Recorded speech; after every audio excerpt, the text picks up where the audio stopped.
neighbors to the north in Canada is historic. It started with some truckers who just 2 years ago, at the start of the pandemic, were hailed as heroes for continuing to work long and brutal hours, all so that they could deliver food, supplies, and medicine, all to our homes, while most of the world was in complete lockdown. But in Canada, as in the US, government officials tasted the blood of raw power, telling people to follow the science, even when many in government didn't follow it, or for that matter, didn't know what it was, since it kept changing. A truck convoy rolled into the Canadian capital of Ottawa.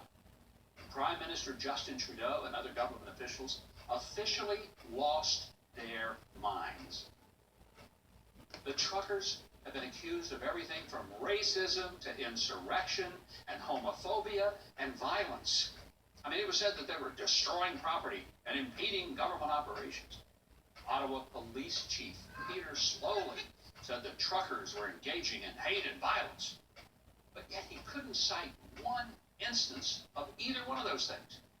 He said the truckers were doing unlawful things, but if so, why weren't any of them arrested? No police cars were set on fire, no businesses were looted, no one was violently attacked by the truckers.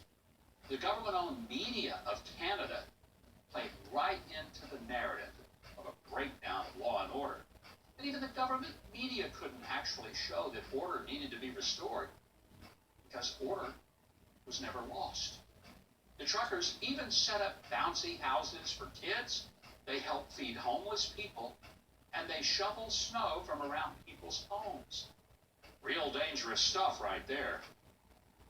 It sounds like the protesting truckers were doing more good than the government was. And then when a GoFundMe site was set up to support the truckers, $10 million was quickly raised until the left-wing goons at GoFundMe said they were going to confiscate the money that other people had given, and they were going to give it to other charities of their choice. Well, their brazen attempt to steal the donated money after having fraudulently collected it on behalf of the truckers brought so much outrage and scorn that they had to reverse course and give it back to the donors. Supporters of the truckers promptly gave it to a Christian charity site called Give, Send, Go.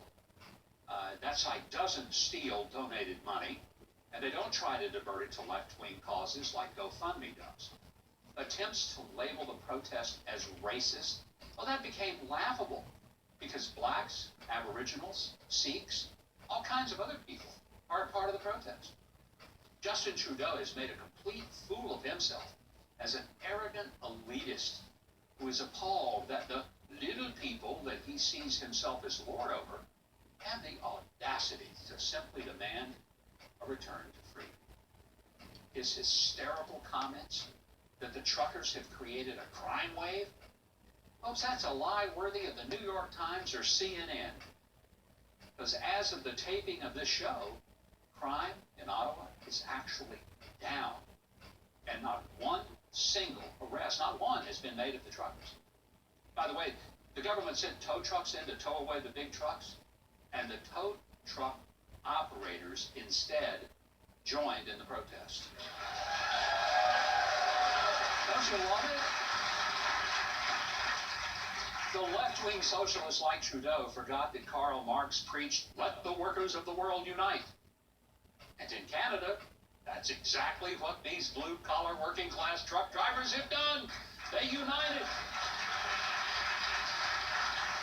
Gosh, the elites hate it when tax-paying citizens start demanding honest answers, accountability, and a return to freedom, following the law instead of being ordered into mandates of lockdowns, forced vaccinations, and mask wearing that even the scientists at the CDC have acknowledged just don't stop the spread of COVID enough to matter.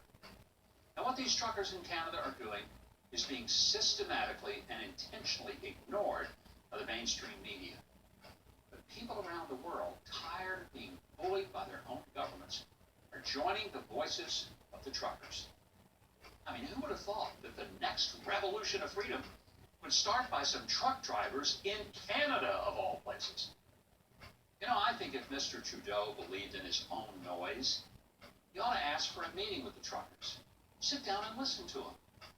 But because they're making far more sense than he is, don't expect that to happen. Maybe, just maybe, the next Prime Minister of Canada will be a truck driver. And Trudeau can get a job at a truck stop serving coffee and donuts. I like that idea a lot.